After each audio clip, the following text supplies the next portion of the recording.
You are nothing to me anymore. Never step foot in this house again.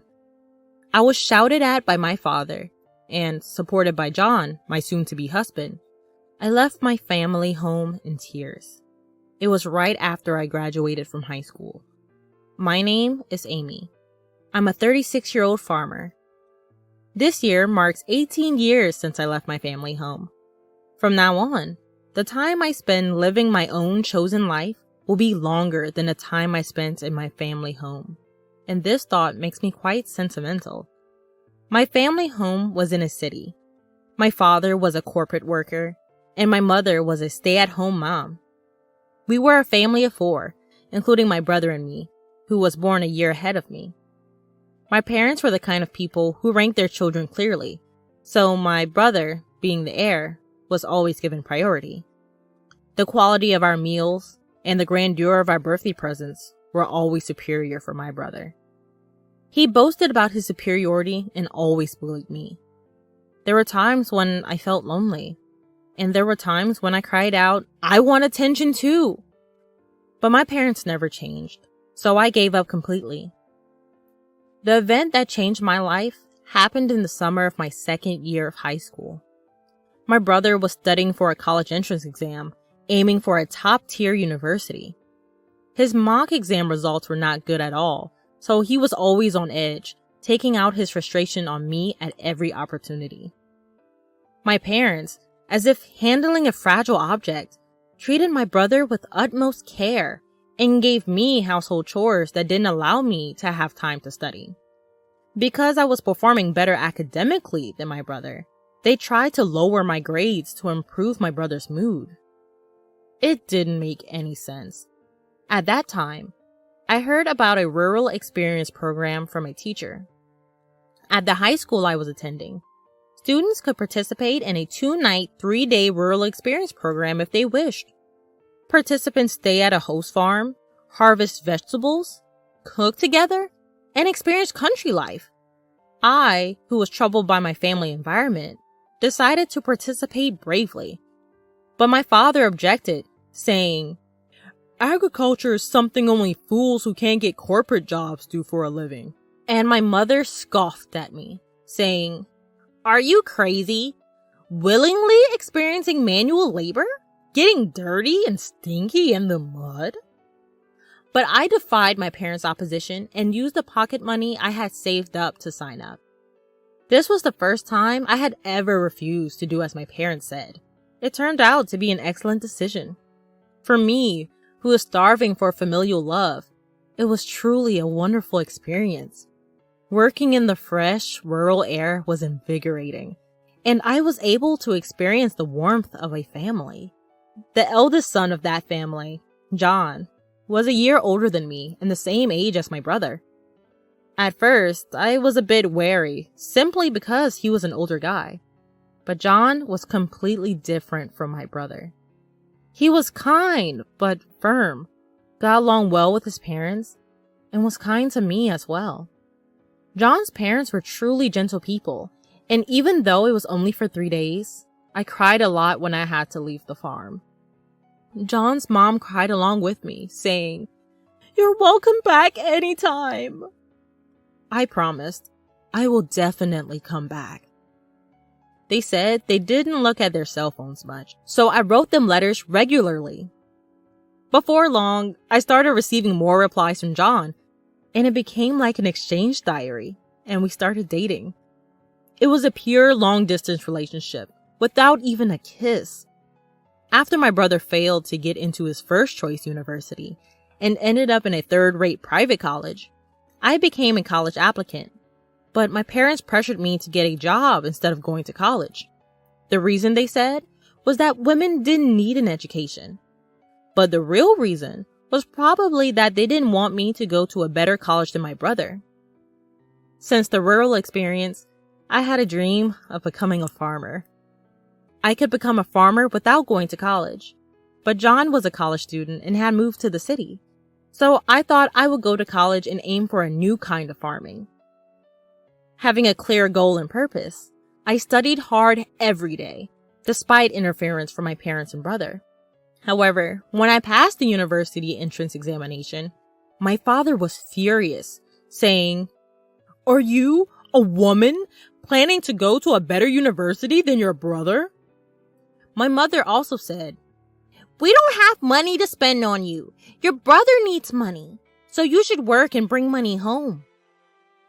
I was desolate by my parents' words, and after a huge fight, I ended up cutting off all ties with them. John came to pick me up from home, and his parents, now my in-laws, supported my college expenses, and I ended up attending college. 4 years later, I married John. I never contacted my parents or brother during my college years, but when my in-laws said, "We have to at least give them a heads up about the marriage," we visited my childhood home for the first time in 4 years. Right after graduation, things were chaotic, and it was also planting season, so we couldn't make the visit until the beginning of summer. My in-laws, my husband, and I all had sunburnt, darkened faces from working outside, but my parents and brother openly ridiculed us. My mother asked, "No offense, but how old are you exactly? You must be quite poor to be working until you're all dark like this." I was mortified.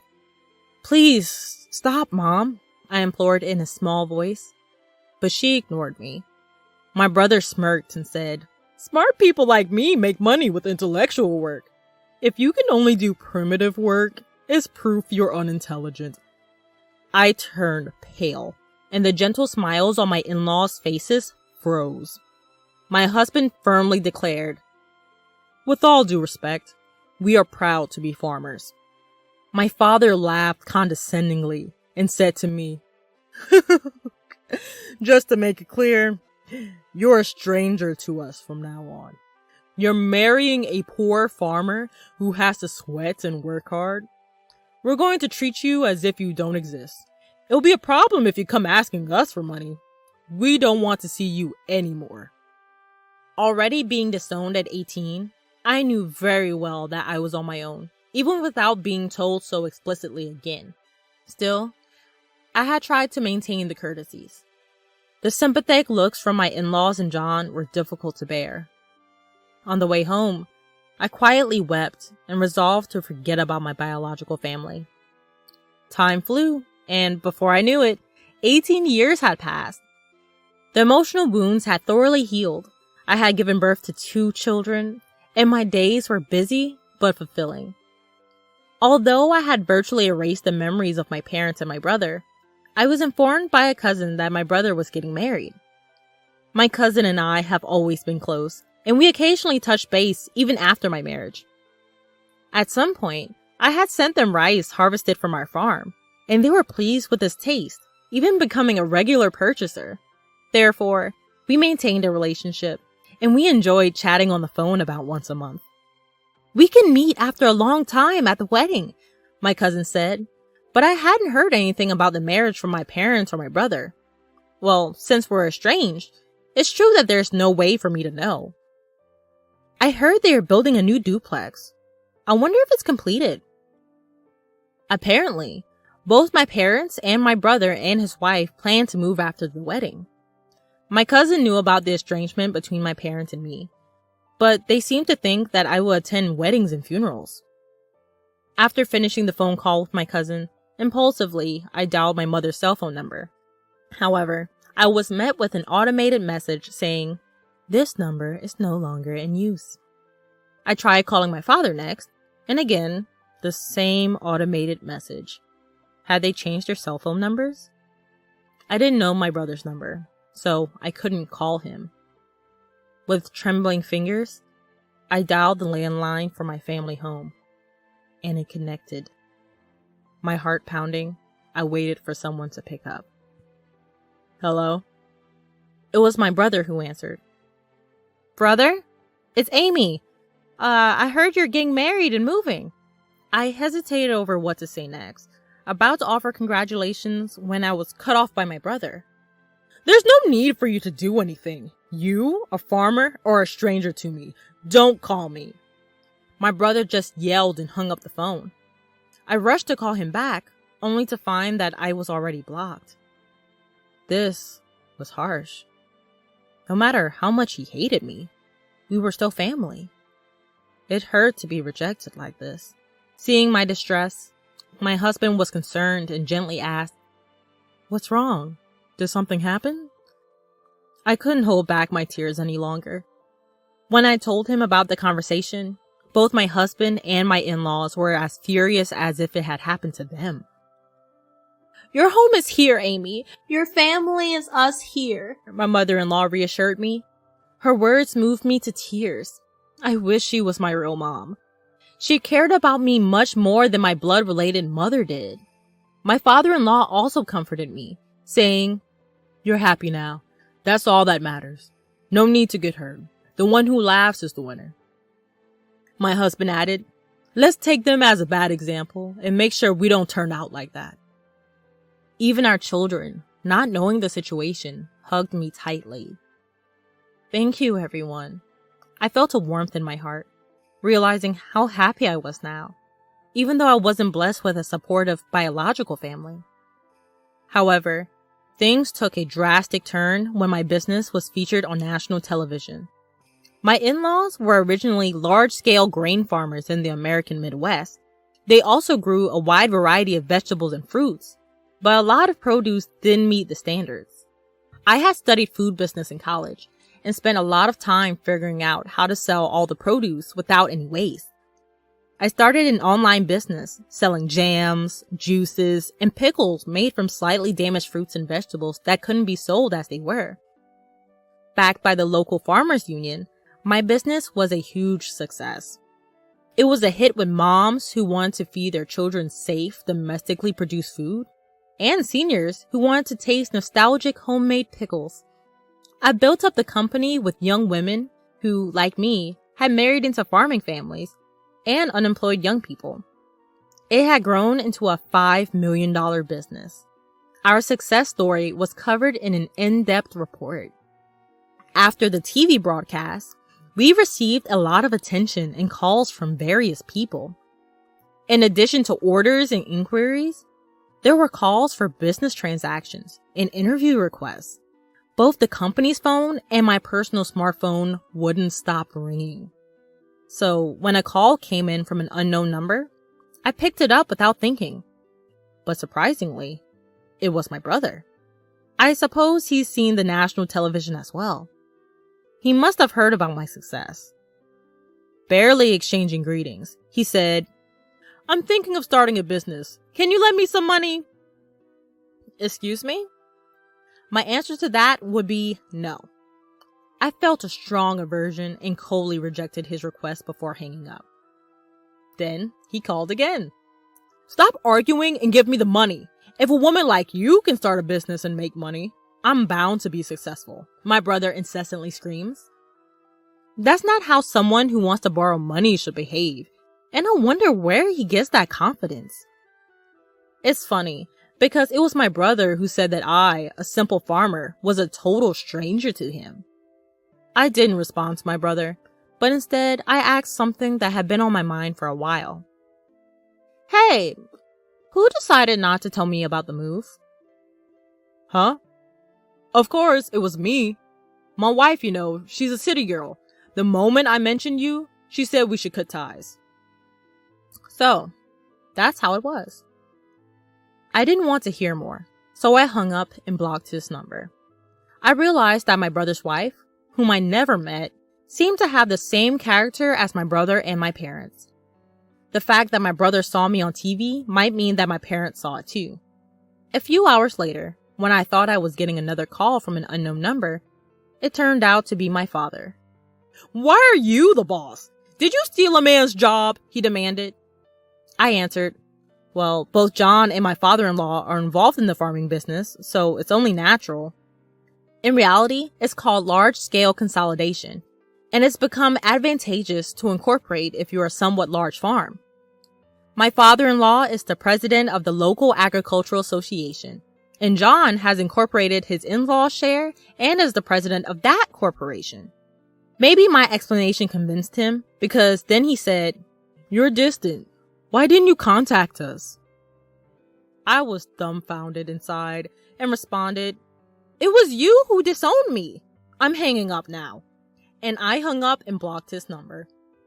A few minutes later, I got a call from my mother. "Why aren't you giving your brother money? You're making $500 million a year, aren't you? Send money home. We're your real family. Have you forgotten all the favors we've done for you, raising you up? At least give us $300 million. Or at least $250 million. My mother was the most aggressive of all.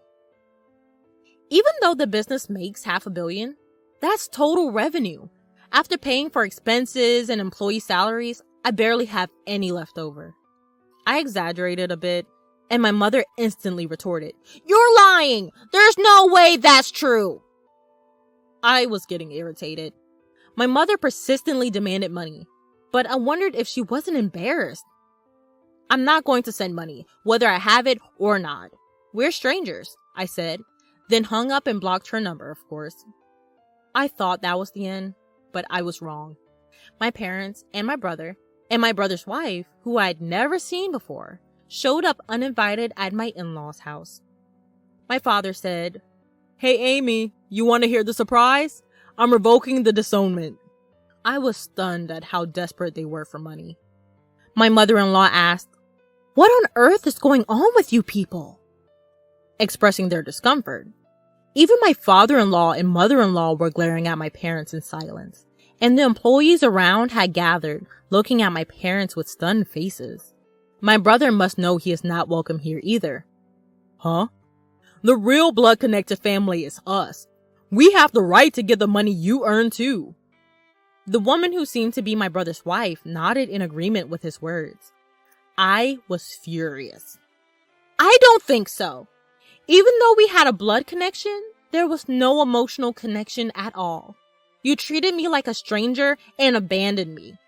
The emotional scars from being abandoned by my biological family were revived, and I was on the verge of tears again. At that moment, John came and stood next to me. "Amy is now a part of our family.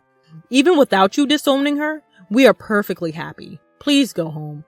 He defended me and declared firmly. The employees also criticized my parents in unison. "Exactly! What are you thinking? How rude." There are many people on my side here. When I thought this is where I belong, I felt profoundly happy. My brother began to get angry. "Shut up! Shut up, you country bumpkins! You're all low-educated trash, aren't you? Obey what we say in silence," he ranted. Then John replied, "Well, both I and my father are Ivy League graduates, and Amy has graduated from a well-known university for agriculture," casually revealing our educational background. "What? Despite being graduates of top universities, why are you farming?" my brother yelled in surprise. Perhaps for my brother, who graduated from a low-ranking university, the title of university graduate was his only pride, and he probably didn't expect to lose in terms of educational background. With a cool face, John said, "Farming is a respectable profession. We can fully utilize what we've studied in college." I couldn't help but burst into laughter at that scene. Brother, you've lost to John in everything. I managed to laugh and somehow felt relieved. Maybe I was too afraid of my brother and parents. Let me say this clearly one last time. We are already strangers. I stopped speaking for a moment, deliberately changing to a polite tone. "So I can't lend or give money to strangers. Please leave. If you make a fuss or act violently, I'll call the police and take legal action." I declared our severance clearly. My in-laws and husband subtly came closer to me to protect me from harm by my parents and brother. I was deeply moved, feeling truly cherished. The employees also shouted at my parents, "Get out of here! Go home!" My parents, my brother, and my sister-in-law glared at us with resentment, but they couldn't say anything more and could only retreat. Afterward, according to a story I heard from my cousin, my brother and parents tried to get rich quick and started a business with debts instead of borrowing money from me. But their arrogant character led to a big failure. Now, they seem to be on the verge of bankruptcy. But I'm a stranger now, and I have no intention of getting involved anymore. As for me, my work is going well, and I'm surrounded by a true family of respectable in-laws, a loving husband, and adorable children. I will cherish each day while savoring the happiness of life.